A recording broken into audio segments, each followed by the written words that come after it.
un poquito y de establecerlo en Guatemala. Anhelamos ver tu reino en Guatemala y nos sentimos tan agradecidos de tener el privilegio de ser copartícipes de ello. Ilumina nuestro entendimiento, permítenos recuperar los valores de tu palabra, recuperar los valores de la membresía de la iglesia y volver, Señor, a la disciplina y a la amonestación de tu Santo Espíritu y a aferrarnos, a pegarnos a la doctrina apostólica. Te lo pedimos en el nombre de Jesús. Amén. Estamos estudiando las doctrinas fundamentales. Fíjense, yo quiero que le prestemos atención a esto que especialmente estamos haciendo del significado de ser miembro de una iglesia local. Al tratar de ir poniendo las cosas en orden, la Biblia va dando más y más. Fíjense todo lo que hemos aprendido del principio de la Biblia, y ahora quiero llamar la atención a algo más. Tengo escrito ahí, no sé si lo puse en el bosquejo porque esto lo puse hasta en la mañana. Ese mismo, gracias. Desde el principio de la creación, si respetamos su cronología, ¿qué quiero decir con eso? Quiero decir con eso que Génesis 1 no es el orden cronológico, ¿verdad?, de la creación.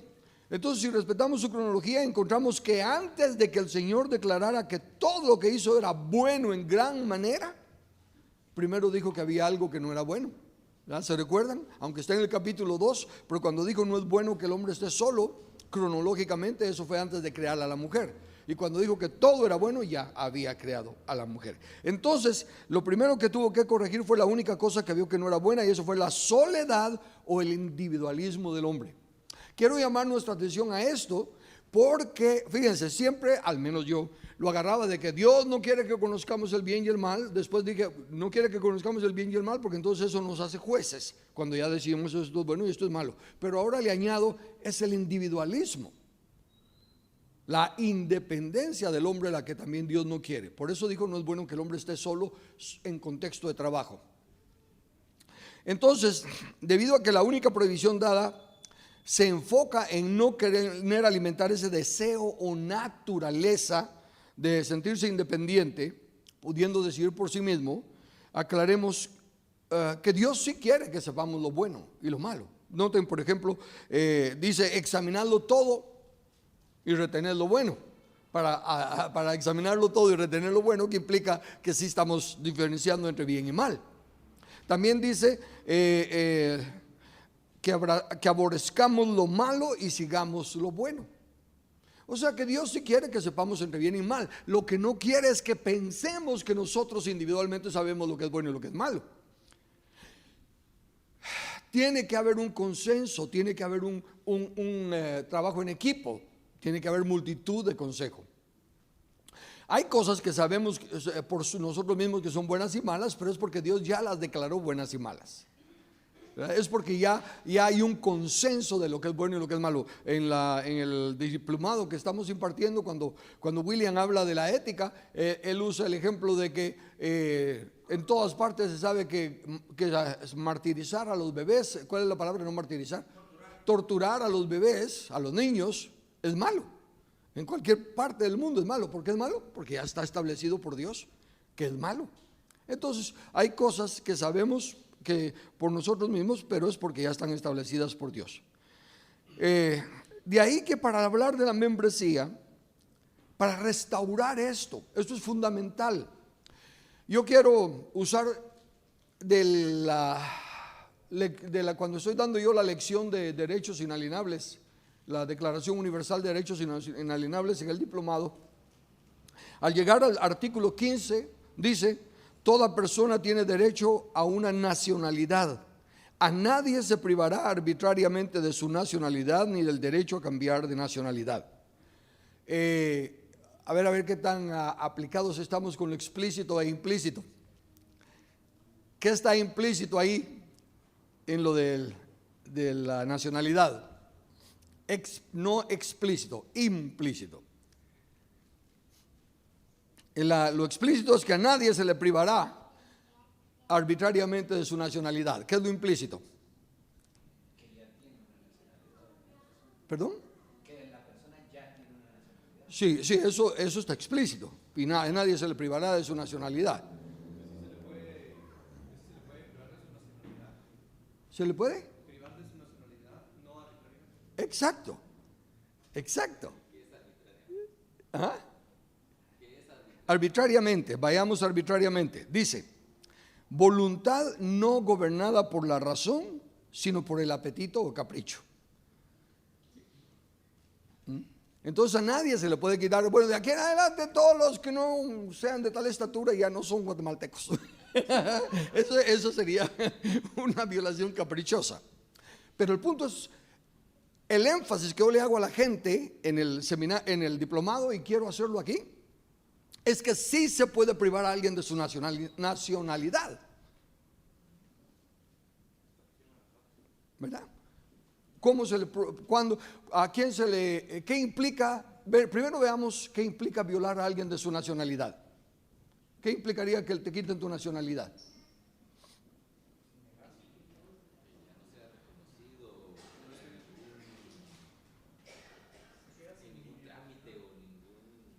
En ningún trámite ni nada, ¿ok? Pero por ejemplo, un extranjero es nacional nuestro, pero lo respetamos. Le respetamos sus derechos inalienables, vida, libertad y propiedad. Lo único que no goza de los derechos de ciudadanía, ¿verdad? Y cuando uno viola la ley y lo meten preso, ya no tiene derechos de ciudadanía. No van a salir todos los presos a votar ahorita en las elecciones, ¿verdad? ¿Ok? Entonces, ese es el punto que yo quiero llamar su atención. En todo. Si en la nación se puede quitar la ciudadanía, en la familia se puede desheredar y desconocer a un hijo. Sí.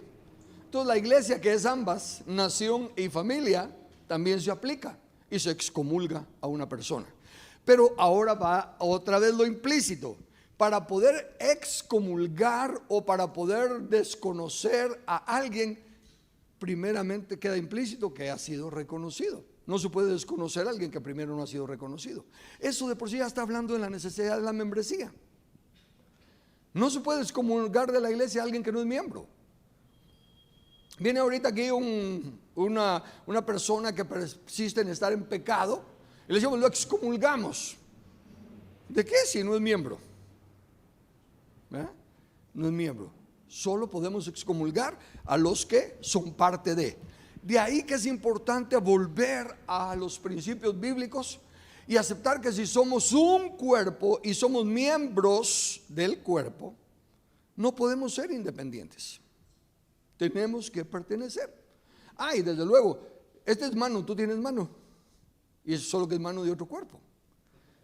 Y tiene la misma función, se supone que hacen lo mismo, están compuestos de los mismos, todo lo es lo mismo en su contexto, en su complexión, pero esa mano le responde a ese cuerpo y esta mano le responde a este cuerpo. Todos somos miembros del cuerpo de Cristo, pero tenemos que estar en algún cuerpo local y tenemos que responder a ese cuerpo local. Entonces, por eso comenzamos el estudio señalando en primer lugar la lección del domingo pasado. Solo leo los encabezados de la lección del domingo pasado. La iglesia es de Jesús, Él es la cabeza. Por eso es que en la iglesia no hay una cabeza, porque la iglesia es de Jesús. Me refiero a la iglesia local. ¿No hay una cabeza aquí? No, habemos un equipo. No hay una cabeza. Hay dos fuentes de información, que es la verdad de la Biblia, y todas las demás formas de información es el humanismo que viene de la mentira del diablo. Que es imprescindible reconocer a Jesús como Señor de nuestra vida. Ese énfasis lo tenemos que seguir haciendo. A la humanidad le encanta que les prediquemos un Salvador, un sanador, un proveedor, un consolador, porque eso es recibir, recibir, recibir. Pero no le gusta que le prediquemos un Señor, porque eso es demandar. Un Señor no ofrece nada, un Señor demanda todo.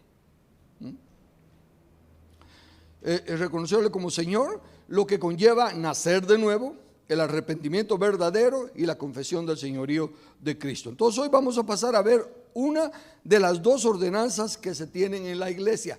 Y aquí quiero aclarar de que no es de que no se tengan más ordenanzas en la iglesia, pero por lo general solo son la continuidad de lo que eran en el Antiguo Testamento. Estas dos, bautismo y la mesa del Señor, cambian su significado con el nuevo pacto. Por eso es que parece esas son las únicas dos ordenanzas que tenemos. No, lo que pasa es que todas las otras ya estaban implícitas su cambio en el Antiguo Testamento. Por ejemplo, comienzo primero con los datos que tenemos en el libro. El bautismo en agua es el primer paso de obediencia externa o visible. Alguien puede creer en su corazón, amar a Dios en su corazón, pero nosotros no vemos el corazón. Tenemos que ver alguna evidencia visible. Y en Hebreos 6, 1 y 2 menciona el fundamento de la doctrina de bautismos en plural, mientras que en Efesios 4, 5 dice un Señor, una fe, un bautismo en singular. Antes de que yo lo lea, ¿ya estamos claros? ¿Alguien no está claro por qué los bautismos en plural y el bautismo en singular? Vale la pena explicarlo. Ok. El único bautismo que vale es el de Dios, es el que está en 1 Corintios 12, 13. Porque por un solo espíritu fuimos todos bautizados en un cuerpo. Pensemos en los elementos del bautismo en agua. Un anciano, Carlos Velázquez, bautiza a una oveja en la piscina de la escuela. Luego de esa misma iglesia, un anciano, William Ochoa, bautiza a otra oveja en la playa, porque andábamos en el puerto de San José. Lo que estoy tratando de decir es que en todos nuestros bautismos varía el bautizador y el elemento en que se es bautizado. Pero el único bautismo que siempre es el mismo el bautizador y siempre es el mismo el elemento en el que se es bautizado es el de 1 Corintios 12, 13. Porque por un solo espíritu, Él es el bautizador, fuimos todos bautizados en un cuerpo. Ese es el elemento. El Espíritu Santo es el único que añade a la iglesia. Nosotros podemos tener 10,000 miembros y el Espíritu Santo decir solo 5 son míos. ¿Por qué? Porque nosotros no vemos el corazón, solo el Espíritu Santo el corazón. Entonces nosotros tenemos que guiarnos por la confesión de fe de alguien. Por eso es que Dios pone elementos que nosotros podamos usar como valga la redundancia, elementos de juicio. Como no podemos ver el corazón, para elegir un gobernante tiene que ser uno que sea hermano, uno que no tenga muchos caballos, uno que empieza a dar requisitos. Para elegir un anciano tiene que ser uno que sea marido de una sola mujer, que tenga su casa en orden, que sus hijos no sean acusados. Nos tiene que dar parámetros que sí podemos ver. Sin embargo, pues solo eso vemos, no conocemos el corazón. Y pueden haber personas que sin necesariamente reconocer a Jesús como Señor de su vida, pero entienden que conviene tener su casa en orden y la tienen en orden. Y entonces para nosotros calificaría, porque solo estamos guiándonos por lo que vemos, pero para Dios no. Por ejemplo, Señor, Señor, en tu nombre hicimos y dijimos. Por lo visto calificaron para la iglesia y eran reconocidos, pero para el Señor no. Entonces el único bautismo que cuenta es cuando el Espíritu Santo nos bautiza en el cuerpo, cuando Él nos añade a la iglesia. Pero nosotros tenemos la doctrina de bautismos en plural. ¿Por qué?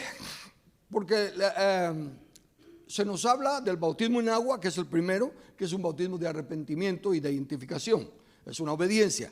Pero también se nos habla del bautismo con, no por, sino con o en el Espíritu Santo, que es para ayudarnos a recordar las cosas que Jesús ha dado y para crecer en el conocimiento de la palabra, no meramente para experimentar dones y sanidades y prodigios. Y luego se nos habla del bautismo de sufrimiento, el bautismo de Cristo, que es sufrimiento por la iglesia. Dice, lo que falta de las aflicciones de Cristo por su cuerpo, que es la iglesia. Y Él ya pagó todas las aflicciones por la redención, pero su iglesia definitivamente todavía está en un proceso de desarrollo. Y Cristo todavía sufre, solo que a través de nosotros. Pablo dice, ahora me gozo en lo que padezco por vosotros y cumplo en mi carne lo que falta de las aflicciones de Cristo por su iglesia. ¿Bien hasta ahí? Entonces, un bautismo es el único que tenemos en la iglesia y varios bautismos que son el proceso de nuestro desarrollo. Gálatas 3:27 también dice: porque todos los que habéis sido bautizados en Cristo, de Cristo estáis revestidos. Como digo, este es el primero, más importante y único bautismo que cuenta en cuanto a la redención del ser humano. Haber sido bautizados en Cristo, entendiendo que es el Espíritu bautizándonos en el cuerpo de Cristo.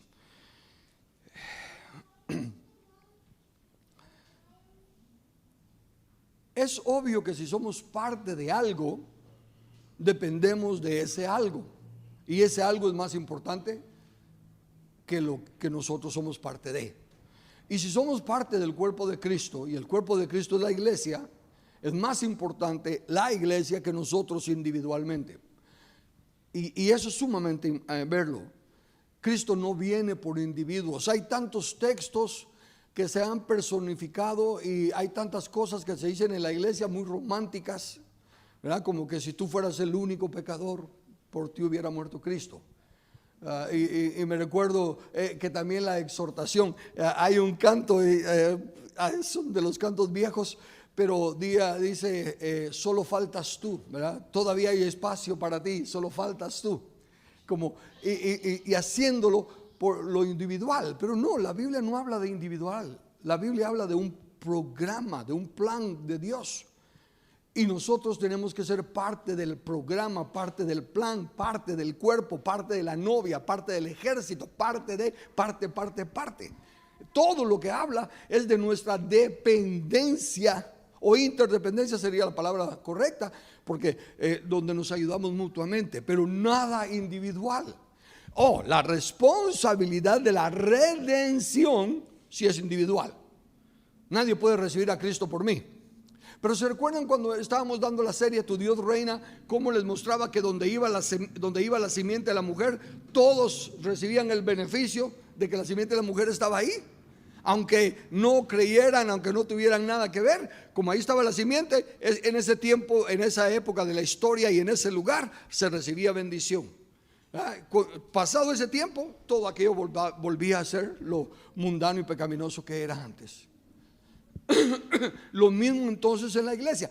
Y cuando hay un hijo que está con una de las concubinas de su papá, Pablo dice que hay que sacarlo de la iglesia para entregarlo al diablo. Obviamente Pablo ni nadie va a decir entreguémoselo al diablo en un sentido de que lo mate el diablo y todo, sino que dice para la destrucción de su cuerpo a fin de salvar su alma. El punto es porque el diablo no le podía hacer nada mientras estaba bajo la cobertura de la iglesia.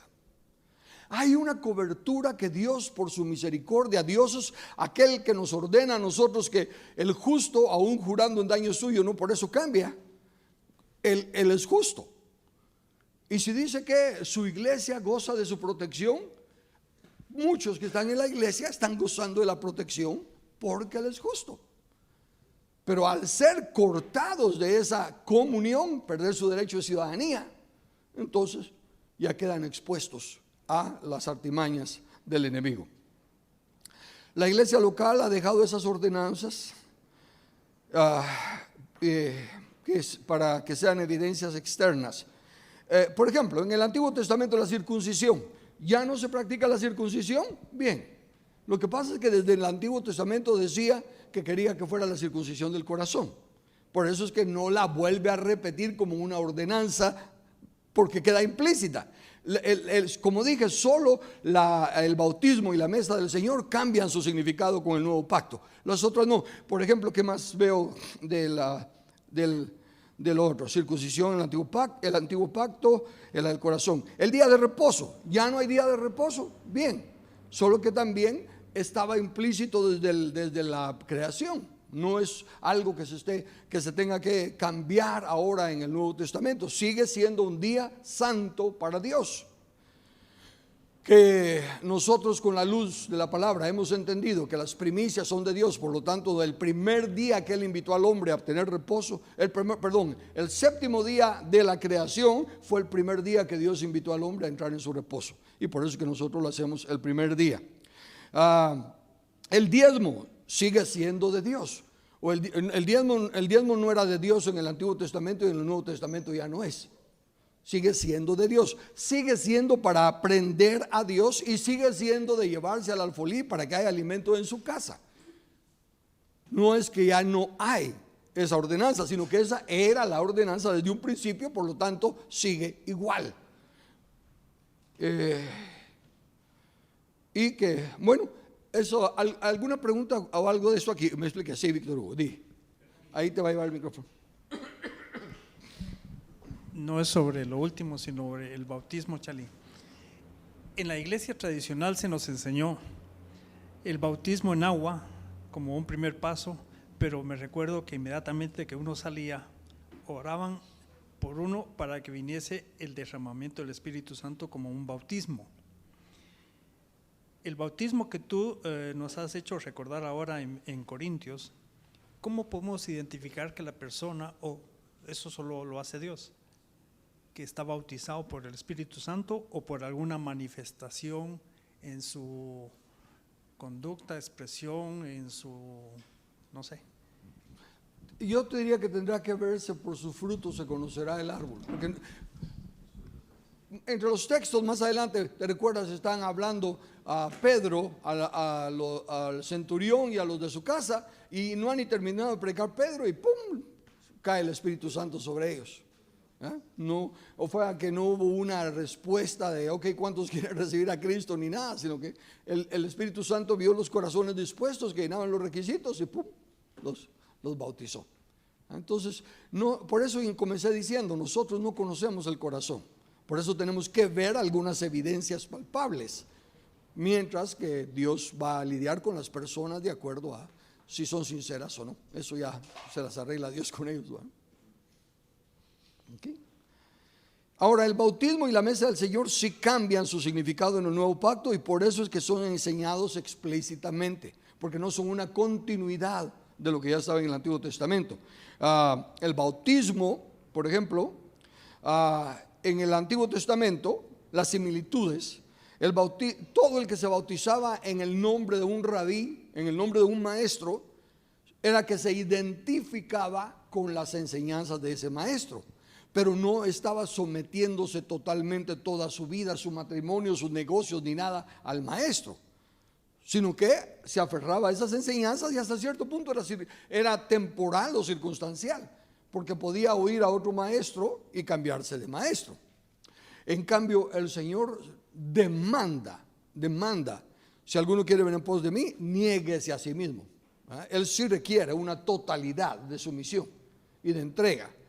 No es de que voy a estar probando con esto y probando con lo otro. Los que una vez dicen que son de Cristo y después por X, Y, Z razón dicen que ya no entendieron el compromiso del bautismo, de reconocer el señorío de Cristo, porque es ahí sí que Él dice que es una entrega total. Y la mesa del Señor cambia porque era la Pascua que recordaba la liberación de Egipto, ¿verdad? Por la sangre de los corderos. Y ahora en Cristo Jesús, Él es el Cordero de Dios que quita el pecado del mundo. No es algo que cambia totalmente el mensaje de las dos ordenanzas. Así que enfoquémonos en el bautismo del nuevo pacto. Este no da lugar a la obediencia parcial. Como digo, las palabras de Jesús son claras: niéguese a sí mismo. Y es un acto de obediencia, a la vez que es una identificación cuyo significado debe entenderse. Comencemos con la comisión, porque me hicieron una vez, ¿cuándo fue? Hace 2 domingos me hicieron una pregunta. Mateo 28:19 dice: por tanto, id y haced discípulos a todas las naciones, bautizándolos en el nombre del Padre y del Hijo y del Espíritu Santo, enseñándoles que guarden, o sea, obedezcan todas las cosas que os he mandado, y aquí yo estoy con vosotros todos los días hasta el fin del mundo. Amén.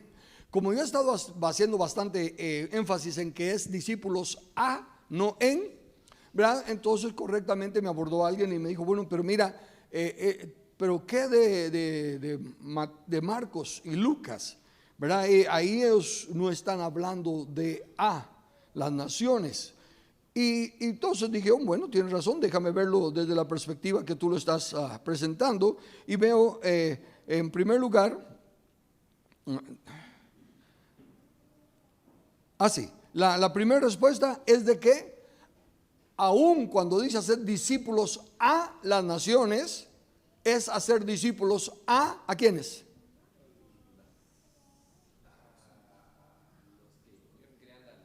Exacto, a los gobernantes.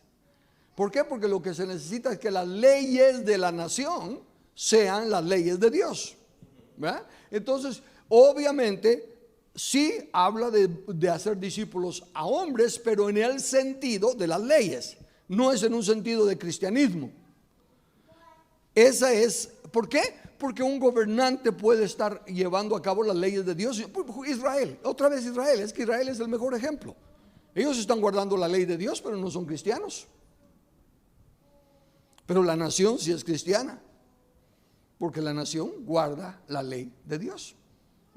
Entonces, en ese sentido, como Mateo viene en un contexto de potestad, toda potestad me es dada, por lo tanto, él se enfoca en eso. Y en Deuteronomio 17:18 dice claramente que cuando se siente sobre el trono de su reino, refiriéndose al rey, entonces escribirá para sí en un libro una copia de esta ley del original que está al cuidado de los sacerdotes levitas. Miren por qué es importante eso y por qué lo subrayé.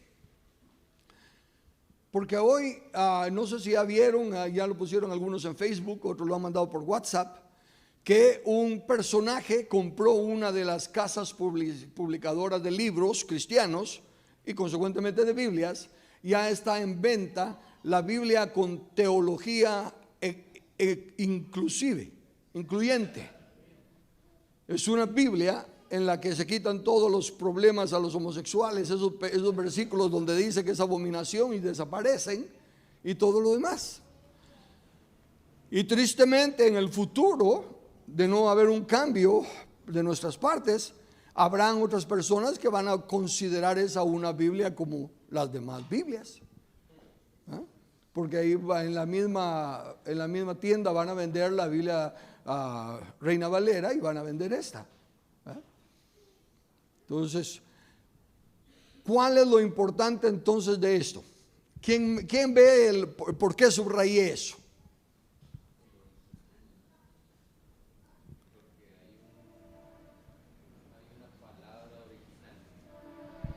¿Hay una palabra original? De ahí tiene que salir el resto de las leyes. O sea, prácticamente lo que está diciendo ahí es que no se va a copiar algo que ya fue interpretado por otras personas, sino que del original se va a sacar realmente la versión, no sé, algo así, ¿no? El punto es este, por eso se le da, ¿a quién se le da una copia? Al Estado. Se le da una copia al Estado para que se gobierne por la ley de Dios. Pero una copia no puede ser la autoridad, porque es precisamente copia. Hay que ir al original, y el original le queda a la iglesia, no le queda al rey y no le queda a las casas impresoras ni a las librerías.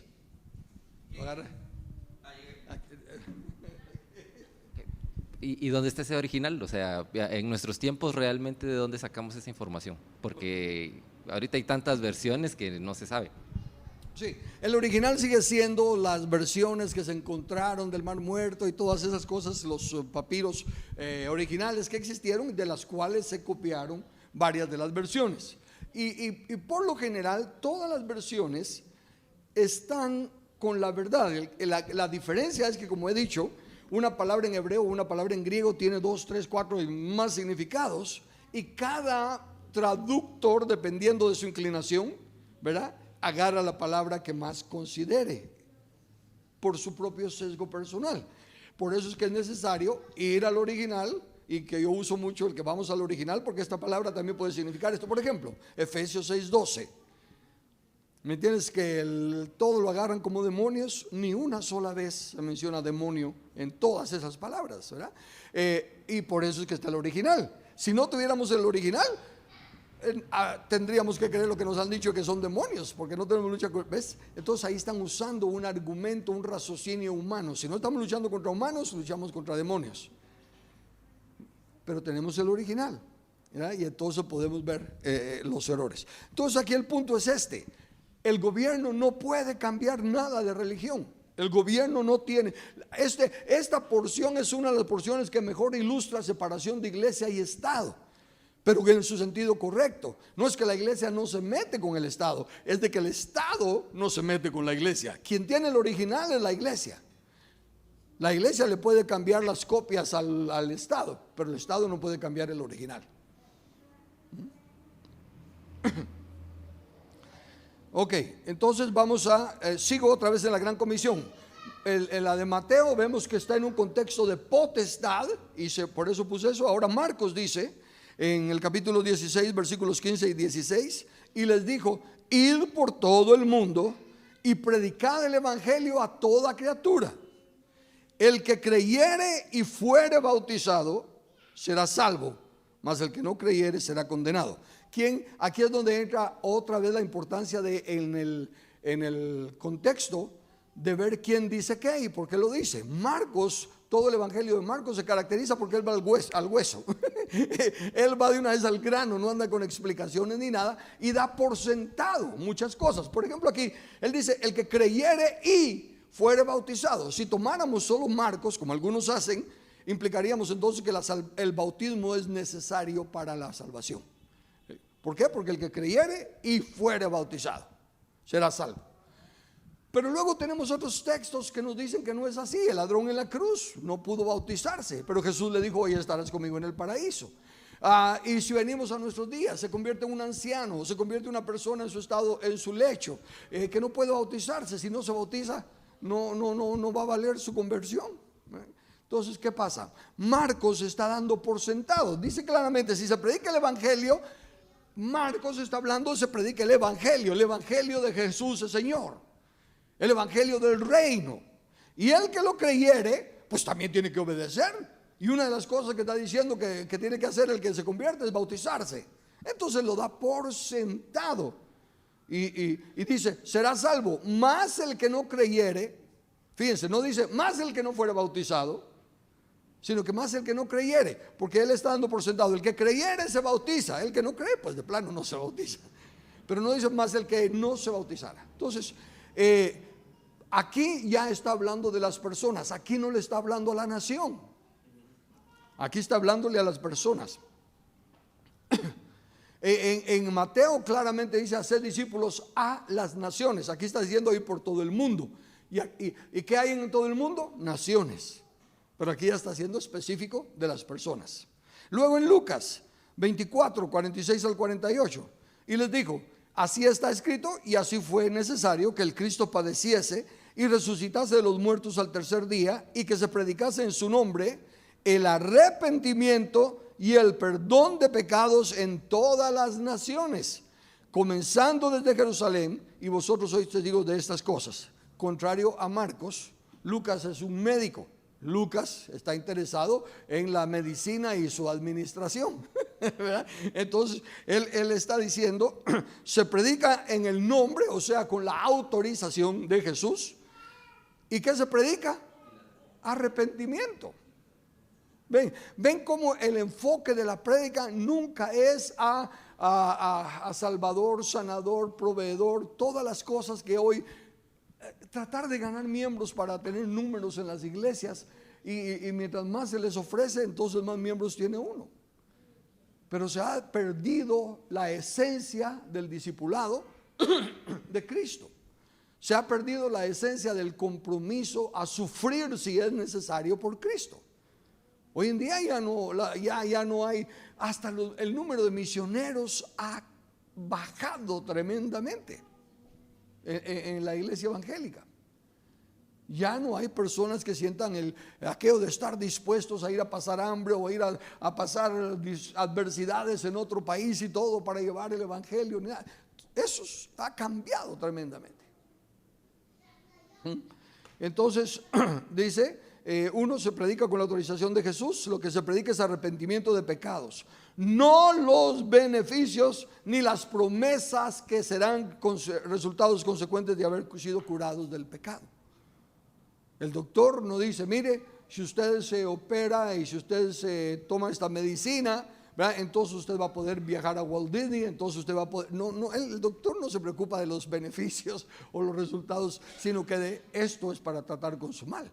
Esto es para quitarle su mal y que usted esté sano. ¿Qué hace cuando usted esté sano? Allá usted, ¿verdad? Pero esto es lo que... Así que veamos algunos ejemplos del bautismo para enfatizar lo que estoy diciendo. Hechos capítulo 8, versículo 12. Pero cuando creyeron a Felipe, ¿qué implica creer? Creer el evangelio que se les está predicando. ¿Y cuál es el evangelio que se está predicando? ¿Qué es lo que tenemos que creer para calificar de creyentes? Número 1, estamos muertos en delitos y pecados. No hay justo ni siquiera uno. Merecemos el infierno. Esa es nuestra realidad. Y oímos que hay un perdón, pero hay una condición. Y la condición es un arrepentimiento bíblico. El arrepentimiento bíblico es: primero me pongo de acuerdo con Dios. Soy un pecador. Estoy muerto. No merezco nada.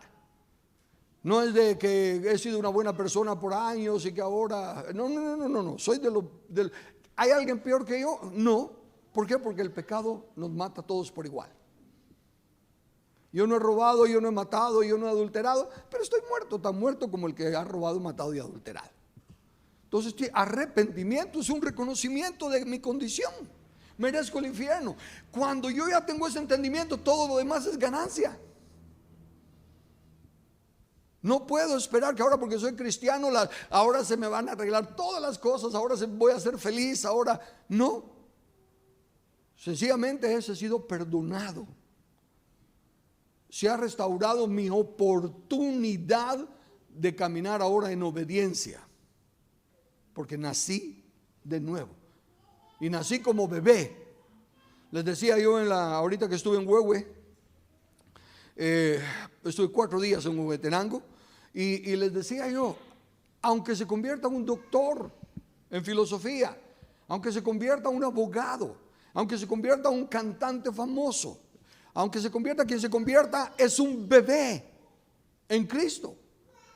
Puede tener mucho más conocimiento cultural, académico, que el mismo pastor, pero es un bebé. Y si en realidad se arrepintió, no va a ver que yo sé más que ese, sino que va a aceptar: Él es el mediador de Cristo. Él es el que Cristo está usando para edificar a esta iglesia. Y va a reconocer que él es el bebé y necesita del otro. O si es un joven soltero el que está dirigiendo la obra, dice: pero yo soy un viejo casado, ¿qué me va a enseñar este patojo? No, es un bebé, no sabe los principios de la Biblia. Y ese joven soltero sí puede conocer los principios de la Biblia y enseñarlos.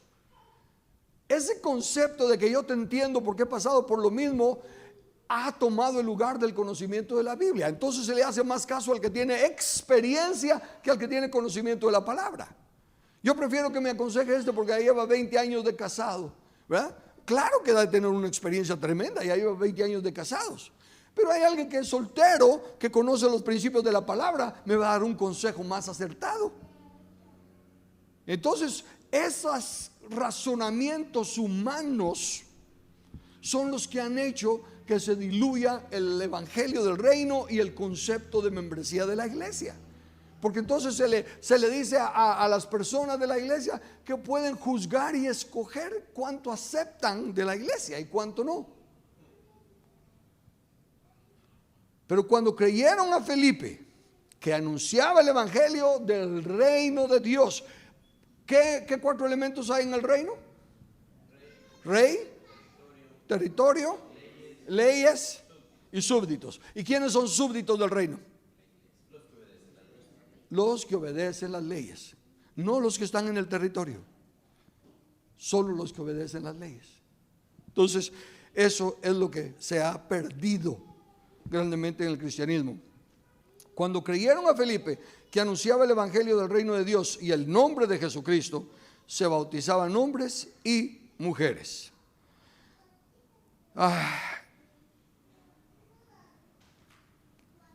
Quienes se bautizaban, otra cosa, noten que aunque en el caso de los judíos, en el caso de los hebreos, ellos ya tenían el conocimiento de la palabra, de la Biblia. Sin embargo, al oírlo y bautizarse, el cambio que están haciendo de la religiosidad que traen al evangelio del reino, nos aventajan en que han tenido la Biblia, al menos en el Antiguo Testamento, ¿no? Pero hoy en día, oye alguien el evangelio, oye una prédica, el Espíritu Santo le toca y le redarguye y dice: yo quiero nacer de nuevo, yo quiero recibir a Cristo, de corazón. Entendió el mensaje, entendió que estaba muerto en sus delitos y pecados, se arrepiente y recibe a Cristo y se bautiza. No, porque él todavía tiene que pasar por el curso de membresía, por el curso de bautismo. No pasaban ningún curso.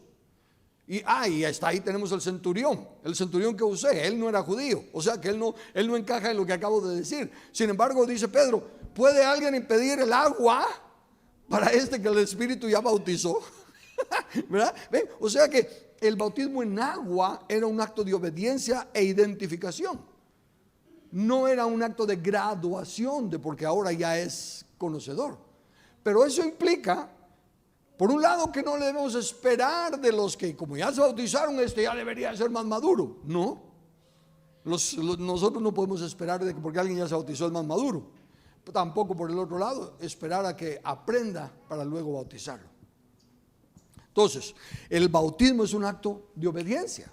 Creí y ahora me quiero identificar y quiero testimoniar públicamente que me identifico con este evangelio del reino y con el rey de este evangelio. Lo único que pasa, según 1 Pedro 3:21, dice: el bautismo que corresponde a esto ahora nos salva, no quitando las inmundicias de la carne. No es de que ahorita que me bauticé se queda toda mi inmundicia ahí en el fondo del agua y salgo limpiecito. No quitando todas las inmundicias de la carne, sino la aspiración de una buena conciencia hacia Dios por la resurrección de Jesucristo. ¿Qué es aspiración? Aspiración significa acción y efecto de pretender o desear algún empleo, alguna dignidad o alguna otra cosa. Y en este caso dice que es una buena conciencia hacia Dios. Nuestro pecado nos ha alejado de Dios. Si el enemigo logra que nosotros nos mantengamos sintiendo indignos, culpables, no podemos tener una buena relación con Dios, porque lo que nos separa de Dios es nuestro pecado. Pero si ahora Él ya lo pagó, Él ya nos libró, ese bautismo, ese acto de obediencia también me ayuda a mí a decir: Señor, cuando yo pasé al bautismo lo hice porque oí tu mensaje de perdón, y me sirve como una señal de que estoy perdonado y que me le puedo acercar con confianza al trono de su gracia y llamarle Abba Padre. Es una aspiración de una buena conciencia para con Dios. ¿Le tengo temor? Sí, como ya les dije, temo su justicia y sé que si le fallo, con todo su amor me condena, pero tengo toda la confianza de llegar a Él. Lo que es más, sé que Él me conoce mejor que yo no me conozco, solo Él me conoce. Y tengo una buena conciencia. El mejor ejemplo es Pablo. Al principio me sorprendía eso, ¿verdad? Que cuando Pablo le dice: admitidme, a nadie he ultrajado. ¿Y cómo que no? A Esteban viste que lo apedrearon, a las mujeres dice que las arrastrabas del pelo y las obligabas a blasfemar. Dice: no, a nadie he afectado. Me conduzco siempre con una buena conciencia para con Dios y para con los hombres. ¡Qué bárbaro! No, está creyendo el mensaje de Dios. Cree que las cosas viejas pasaron y que todas son hechas nuevas y que es una nueva criatura en Cristo. ¿Sí? Eso es parte de lo que este acto de obediencia trae a nosotros. En Hechos 8, versículos 35 al 38 dice: entonces Felipe, abriendo su boca y comenzando desde esta escritura de Isaías que iba leyendo el eunuco, le anunció el evangelio de Jesús. Y yendo por el camino llegaron a cierta agua y dijo el eunuco: aquí hay agua. ¿qué impide que yo sea bautizado? Y noten la respuesta de ambos. Primero la respuesta de Felipe. Felipe le dijo, si crees de todo corazón. Esa es la condición. Creer de todo corazón. Ya ustedes me han oído decir que sus mandamientos deben estar aún por encima de nuestro corazón. Pero Dios lo que nos pide es solo lo que podemos dar. Y lo que podemos dar es solo todo nuestro corazón. Después de que ya lo dimos, ya no hay más que podemos dar. Entonces, si crees de todo corazón, bien puedes. Ahora, ¿qué crees de todo corazón? Y respondiendo dijo, creo que Jesucristo es el Hijo de Dios. ¿Qué implica eso? Una vez más, tenemos que regresar a la promesa de la simiente de la mujer. Quien habría de venir era simiente de la mujer porque no había varón involucrado. Isaías nos dice, sí, el niño va a nacer de la mujer, pero el hijo es dado. Y luego Pedro, bajo la revelación de Dios, le dice a Jesús, tú eres el Cristo, el Hijo del Dios viviente. Tú eres el Cristo, el Mesías prometido, el Redentor, el que estamos esperando, pero eres hijo de Dios.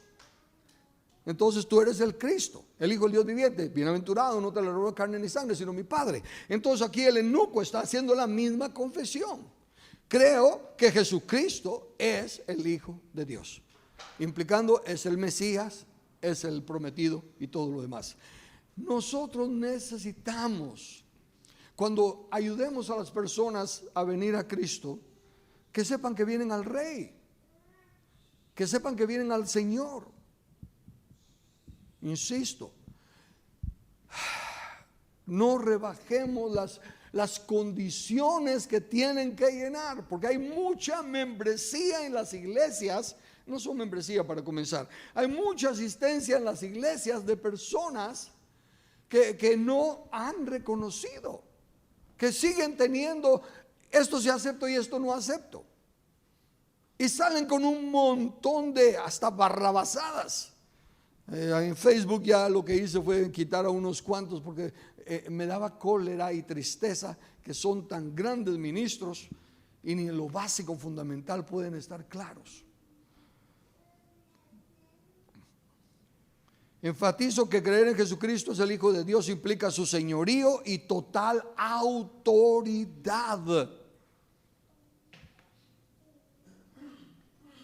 Y obviamente puede que, insisto, al recibir a Cristo no se reconoce todo esto. En un mensaje de salvación, cuando se esté predicando y alguien recibe a Cristo, aunque el Espíritu Santo lo redarguya, aunque el Espíritu Santo toque su corazón, obviamente no lo sabe todo. No se puede esperar que en una prédica y porque alguien de corazón creyó ya lo sepa todo. Este eunuco no lo sabía todo. Creyó con todo su corazón lo fundamental para ser perdonado y nacer de nuevo, pero no sabía todo lo demás. Entonces, aunque el bautismo no es una condición para ser salvo, como dije, el ladrón en la cruz pudo ser salvo, pero sí es una muestra de obediencia de los que creen y pueden bautizarse. No hacerlo por el otro lado es una evidencia de que no se han negado a sí mismos. Todavía tienen aquello de que ¿para qué me voy a bautizar? Yo ya creí, ¿verdad? Eso, además de solo es un acto simbólico. Aunque es un acto simbólico porque nosotros no morimos, solo Cristo murió y resucitó, pero es un acto de obediencia porque Él ordena que ir, predicar el Evangelio bautizándolos. Así que el que cree el Evangelio se tiene que bautizar, si no, no está creyendo el Evangelio. Noten en Hechos 2, 41 y 42, esto es bien bonito. Así que los que recibieron su palabra fueron bautizados. Los que recibieron la palabra fueron bautizados. Y los que no fueron bautizados no recibieron la palabra. Explícito o implícito.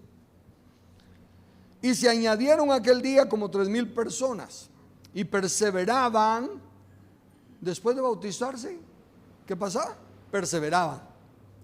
Esas son palabras que les gustan a los evangélicos. Perseverando, hermano, perseverando. ¿Perseveraban en qué? Perseveraban en la doctrina de los apóstoles. La única doctrina sana es la que está en armonía con la Biblia. Esa es la doctrina de los apóstoles. En la comunión unos con otros, en el partimiento del pan. El partimiento del pan, al ponerlo de esa manera, no es que se invitaban a comer a la casa unos a otros, porque dice, sería repetitivo. El partimiento del pan es la mesa del Señor, la mesa del Señor. Y en las oraciones. Entonces vemos ejemplificado lo dicho por anteriormente, de que al recibir la palabra y reconocer el señorío de Jesús se bautizaban, pero como no lo sabían todo, perseveraban en la doctrina o enseñanza de los apóstoles. Eso es en cuanto al aspecto de obediencia. Ahora el aspecto de identificación. Identificación, el acto de probar ser lo mismo. Se identifica, sí, ven el pasaporte y me ven en el aeropuerto, ¿no? Se identifica que es lo mismo, la misma persona. El de la Real Academia Española dice, reconocer si una persona o cosa es la misma que se supone o se busca.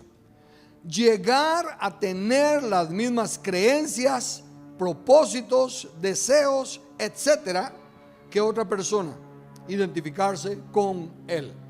Y entonces el bautismo es un acto de identificación con Cristo.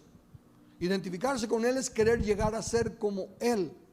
Lo que Él enseña, lo que Él cree, creerlo nosotros. Las metas que Él tiene, ser las metas nuestras. Por eso es que hay tantas cosas que nos chocan en nuestra humanidad, en nuestro humanismo carnal. Como por ejemplo, mis sueños y mis visiones. Al venir a Cristo se acabaron mis sueños y mis visiones. Si en realidad Él es mi Señor y mi Rey, en lo que Él quiera estoy. ¿Qué de mis aspiraciones? Si mis aspiraciones son puestas por Dios, Él las va a purificar. Ahí es donde entra el mejor ejemplo de Isaac, ¿no? Isaac era el hijo de la promesa. Isaac le vino a Abraham en su vejez de una mujer, dice, como muerta por los años y por la esterilidad. Entonces de plano que era de Dios. Pero se recuerdan que la primera vez que Dios le dijo a Abraham, vete de tu tierra y de tu parentela, él no obedeció totalmente, parcialmente. Cuando estaba allí, decidió irse por su cuenta a Egipto y protegerse por si las moscas, diciéndole a su esposa, di que eres mi hermana, ¿verdad? Y todo eso que ya sabemos. Entonces no había una entrega absoluta a Dios. Todavía juzgaban sus propios juicios. Y cuando ya Dios le dice, sacrifica a Isaac, ahí le está diciendo, pero Dios, pongámonos ahora en el lugar de Abraham, pero Dios, ¿no fuiste tú el que me lo diste? Pues no fuiste tú el que dijiste que lo ibas a hacer, y es un milagro claramente tuyo, definitivamente es tu voluntad. Sí, pero yo te estoy pidiendo que lo sacrifiques, que renuncies a él. Y dice que estuvo dispuesto a hacerlo. Entonces Dios le dijo, basta. Solo estaba viendo, probando, ¿verdad?, que sí estabas obedeciendo. Entonces, nuestros sueños y nuestras visiones, si son dadas por Dios, de todos modos Él quiere que las pongamos en sus manos, que estemos dispuestos a perderlas. Sí, yo anhelo ver una Guatemala diferente. Yo anhelo ver el reino de Dios en Guatemala. Yo tengo sueños, anhelos y todo. Pero tal vez Dios en sus planes decida que no. Yo creo que ahorita hasta aquí llegas tú, porque tu muerte, por así decirlo, va a despertar la cólera en este otro, que es al que yo quiero usar para traer el cambio a Guatemala. Entonces, el anhelo que tengo es de Dios, porque va en armonía con su palabra, pero el cómo se cumple y hasta dónde llega, le queda a Dios. Por eso yo me repito a mí mismo, el texto bíblico dice, el que ande en el camino, ese me servirá. No dice el que llegó a la meta, sino que el que ande en el camino. Ser obediente en el propósito en el que se está caminando. El bautismo significa, la palabra bautismo, se me fue para arriba esto. ¿Dónde está el bautismo?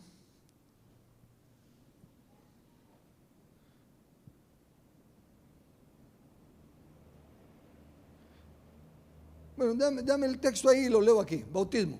abrumar, colmar, cubrir completamente con un líquido, literalmente empapar y por implicación manchar, como teñir. Entonces esa es una identificación tal. Un paño blanco, un paño celeste, un paño amarillo se meten en un tinte rojo y todos salen rojos. Se identifican con aquello en lo que fueron bautizados. Obviamente nosotros, aunque simbólicamente nos bautizamos en agua, nos estamos identificando con la muerte y resurrección de Cristo. Este es otro aspecto tan lindo del bautismo. Tantas enseñanzas, tantos retiros de parejas, de nuevos creyentes y todos, en los que se les pregunta, verán, de su pasado, para que renuncien a las maldiciones ancestrales y todo. Creo yo que hay maldiciones ancestrales hasta la tercera y cuarta generación, sí, porque la Biblia lo dice. Pero ¿qué si alguien de la tercera generación se muere? Ya no hay cuarta generación, ¿verdad? ¿Me doy a entender hasta ahí? Entonces, ¿qué es el bautismo sino que me estoy identificando con la muerte de Cristo? Ya no soy la generación que sea de mi familia. Comienzo una generación yo. Yo soy el primero de mi generación, porque yo nací de nuevo. Entonces Brandon ya no es, si fuéramos a usar solo a mi abuelo, ¿verdad? Mi abuelo es la primera generación, mi papá la segunda, yo la tercera y Brandon la cuarta. No, Brandon ya no es la cuarta generación. Supuestamente, humanamente hablando, sería mi segunda generación. Pero ya ni es de mi segunda generación, él ya es primera generación también. ¿Ven? Porque cada quien dará a Dios cuenta de sí. Entonces, cuando yo me identifico con la muerte, cuando niño, padecía de convulsiones nocturnas como epilepsia. Y mis padres me llevaron a toda clase de exámenes y todo, hasta me llevaron a un brujo, un espiritista. Entonces, a los evangélicos van a decir que yo necesito ser deschamucado, chamucado, o que traigo una maldición porque me llevaron a un espiritista y a saber qué demonio se me metió. Pero no, nací de nuevo, morí, me identifico con la muerte y resurrección de Cristo. Entonces, cualquier maldición que hubiese habido en mi familia no tiene ningún efecto en mí. Y yo no le pasé ninguna a mis hijos porque no traigo nada de la otra gente. Ese es el concepto de creer la Biblia. No es lo que la mayoría dice. Por eso a mí no me gusta andar con eso de que, a ver, recuérdese de su pasado y todo eso. Era un lío que tenía con uno de los líderes del ministerio, especialmente que él era tan místico. Y siempre andaba queriendo que hiciéramos esa clase de sanidades y esa clase de todo lo demás. Yo sé que memorias del pasado pueden afectar, porque según el hombre piensa, así es. Pero si se renueva el entendimiento, si se transforma por medio de la renovación del entendimiento, y el ejemplo que pongo, que es para mí es glorioso, en mi ignorancia de patojo, yo literalmente tenía rencor a mi padre, odiaba a mi padre. Para mí mi padre era muy enojado, era muy malo y la cosa es que le tenía miedo, por eso era obediente, porque el chicote dolía. Pero había rencor. Y yo me sentía miserable de que no tuve juguetes, esto y que lo otro, toda la historia esa del pobrecito yo. Pero cuando vine a Cristo, no cambié inmediatamente, solo cristianicé mi cólera. Y empecé a bombardear a mi papá con el evangelio. Ahí sí que bombardear, no era en un entendimiento de amor ni nada. Hasta que Dios en su misericordia me llevó al entendimiento de mi pecado. Recuerdo, como ya les he dicho, Dios trabaja conmigo poniendo pensamientos, no hablándome. Hasta que me puso el pensamiento, dice, honra a tu padre y a tu madre, no salva a tu padre y a tu madre. El mandato no es salva a tu padre y a tu madre, el mandato es honrarlos. Y ahí cambió. y Dios me dio la gracia de pedirle perdón a mi papá. Después hubo un accidente y Dios me usó de mediador. Entonces Dios me hizo de mediador para traer a mi padre a los pies de Cristo. Pero mientras yo lo estaba bombardeando, Dios no podía usarme porque no podía bendecir a un hijo rebelde. No tenía que complacer el capricho de un hijo rebelde para salvar a don Maco, ¿eh? Cuando ya entendí quién era mi papá, cuando finalmente ya mis hermanas me contaron de la vida de mi papá y todo, y me di cuenta todo lo que ese hombre hizo con tan poco que tenía, entonces todos mis pensamientos negativos empezaron a tener un cambio diferente. Mira, yo nunca te estreno nada porque siempre estoy heredando lo de mis hermanos, y después ya lo vi a mí nunca me faltó nada porque siempre tenía algo esperando. Ya, en las mismas circunstancias, pero ahora cambiaba la interpretación al cambiar la mente. No se cambiaban las circunstancias, pero sí el entendimiento. Y entonces no fue todo por identificarme con la muerte y resurrección. Nueva criatura, las cosas viejas pasaron y comenzar de nuevo. Y siendo yo la oveja negra de la familia, el único que no se graduó, el único que no aprendió a tocar ningún instrumento, el único que estaba pateando, el Señor en su misericordia, tal como dice la Escritura, escoge a lo vil y a lo más despreciado y a lo que no es para avergonzar a lo que es, y terminé siendo el primogénito de la familia ante mis padres. A mí me confiaron el futuro, lo que tenía que hacer al ya no estar ellos. Mi padre no quería hacer un testamento ni nada, y hasta que yo le pedí, que no un testamento, sino que le dije: papá, mira, el testamento da muchos problemas, ¿por qué no pasa la casa a nuestro nombre? Yo le prometo que mientras mi mamá esté viva, esa es la casa de ella, y después de que mi mamá ya no esté, hago su voluntad y la reparto entre los hermanos en partes iguales como usted quiere. Y entonces lo hizo. Y cuando murió mi papá y todo, mis hermanos confiaron en mí que yo dirigiera ¿qué se hacía? ¿Ve? Porque al morir, al identificarme con la muerte de Cristo, soy una nueva criatura. Y del tonto y del acomplejado que no sabía nada, Dios hizo una nueva criatura. Por eso yo no me estoy preocupando de que me empiecen a averiguar mis memorias y sanar mis heridas. No, esa era la información que yo tenía, por eso actuaba así, estaba resentido así. Pero solo obedecí la palabra, permanecí en la palabra, renové mi entendimiento con la palabra, y se acabó toda la maldición, si es que se le puede llamar maldición ancestral. No había algo que me estuviera obligando a hacerlo. ¿Ok? Entonces, la identificación. Jesús solo voy a leer el Mateo 3, 14, 15. Mas Juan se le oponía diciendo: yo necesito ser bautizado por ti, tú vienes a mí. Miren qué lindo eso.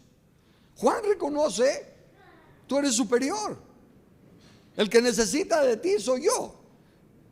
Pero Jesús le respondió: deja ahora, porque así conviene que cumplamos toda justicia. Entonces le dejó.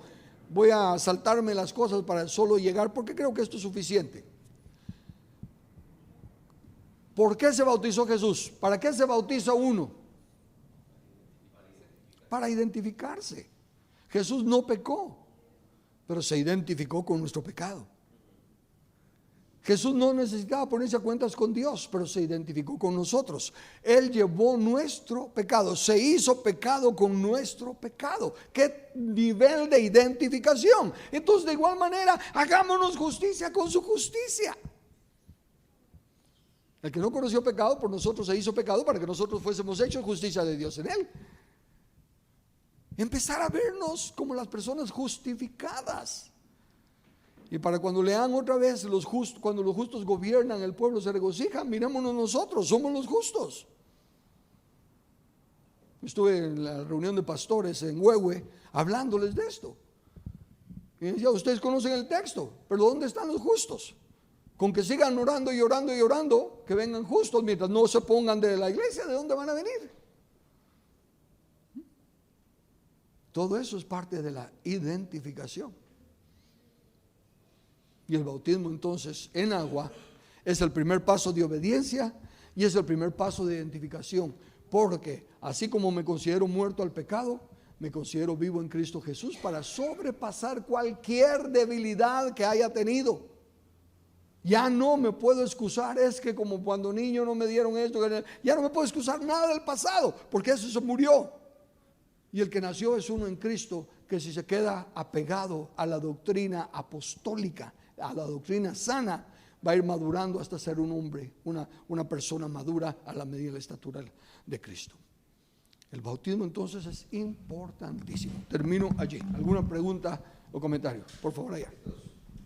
Digamos, de acuerdo al concepto que vimos ahí de bautismo, en la mayoría, incluso donde nosotros crecimos, se practica no solo el bautismo por inmersión, que le llaman, sino que también hay uno por aspersión y hay otro donde solo te mojan la cabeza, o sea, no te cubren completamente. ¿Eso es válido o no es válido?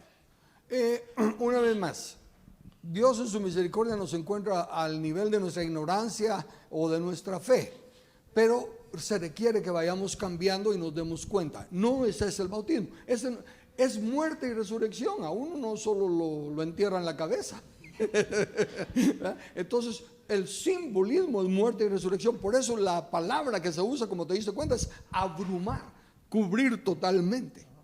Entonces el bautismo es un bautismo total de inmersión. Eso es lo que dice claramente la Biblia.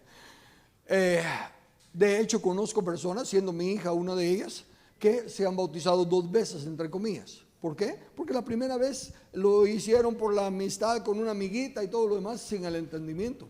Y después cuando tuvo el entendimiento, dijo: papá, yo me quiero bautizar ahora. La vez pasada fue porque estaban haciéndolo con mi amiga y entonces yo estaba ahí también, entonces me lo hicieron. Pero ahora ya entendí, yo me quiero bautizar. Entonces yo diría que sí, que tiene que ser por inmersión, porque es simbolismo de muerte y resurrección. Ahora, entonces lo que yo tengo que entender es, ponete a mí, esa vez yo tenía que salir de viaje y ese fin de semana a mí me bautizaron, pero a mí solo me mojaron la cabeza. Entonces lo que entiendo es que yo me tengo que volver a bautizar. Si quieres, si tú lo entiendes. Ahora, pero eso no cae en decir, yo lo entiendo, es necesario o sea que lo que me hicieron a mí no es válido. Realmente no, no hubo el simbolismo de muerte y resurrección. Y tú sabes que en el simbolismo, por ejemplo, le dicen al tabernáculo: hazlo exactamente conforme al diseño que te mostré. Y el diseño que se nos mostró es muerte y resurrección. Pero cuando te dije, si tú quieres, porque si yo te digo, sí, para ser miembro de esta iglesia te tienes que bautizar, sería la misma mica. O sea, pero digamos, no, o sea, yo ahorita lo entiendo y yo te puedo preguntar, entonces, pareciera que como que yo no me he identificado con la iglesia, a pesar del bautismo que me hicieron, ¿sí? Entonces, si yo quiero cumplir con lo que realmente está escrito, prácticamente lo que me hicieron a mí no es válido. Y no se trata de que yo quiera o no quiera, sino que yo lo que tengo que hacer es cumplir. Exacto. ¿Sí? Exacto. Sí. ¿Cuándo me vas a bautizar? Cuando terminemos el curso ahorita. Esa era mi intervención, para aquellos que no se han bautizado. Por eso es que estamos haciendo esta enseñanza y aprovechamos de tener un splash day. Sí, eso es parte de lo que estamos haciendo, Sí. Como digo, regresando al orden. Hemos sido descuidados, como casi no hemos estado predicando a nuevos creyentes, asumíamos, ¿verdad? Pero en realidad tu ejemplo es fabuloso. Ahora, pero eso es determinante, a eso quiero llegar también, porque, digamos, el ejemplo que ponías del ladrón en la cruz, él ni siquiera, no supo nunca ni qué era bautizar. ¿Ya? Exacto. Él murió y en ese mismo instante estuvo allá con Jesús. ¿Ya? Exacto. Entonces, ponete en esos casos, la gente que está en lecho de muerte, que no se puede levantar. O enfermos, aunque ¿Ya? no sea de muerte, pero que no se puede levantar. Ajá. O sea, eso es lo más que le pueden hacer, es mojarle la cabeza. Así O como no hacerles nada. ¿Ya? Recuérdate que yo dije que el bautismo no es un requisito para salvación, sino que es un requisito de obediencia en los que podemos. Porque si teniendo la oportunidad como tú de hacerlo, no lo haces, tampoco vas a perder la salvación. pero sería solo tu juicio contra el escrito está. ¿Verdad? Sería algo en lo que tú te estarías aferrando a que no lo necesito. ¿Verdad? Pero no es que lo necesitemos para salvación, pero sí lo necesitamos porque yo quiero obedecer lo que dice él. ¿Ok? Gracias. Bueno, aquellos que quieran bautizarse, que tengan esta duda, acérquense a los líderes. Está Víctor Hugo, está Carlos, estoy yo, hoy no está Erwin, pero no, se pueden acercar a nosotros, está Joel también, se pueden acercar con cada uno de nosotros y nos ponemos de acuerdo para el día en que podamos bautizarles. Amén.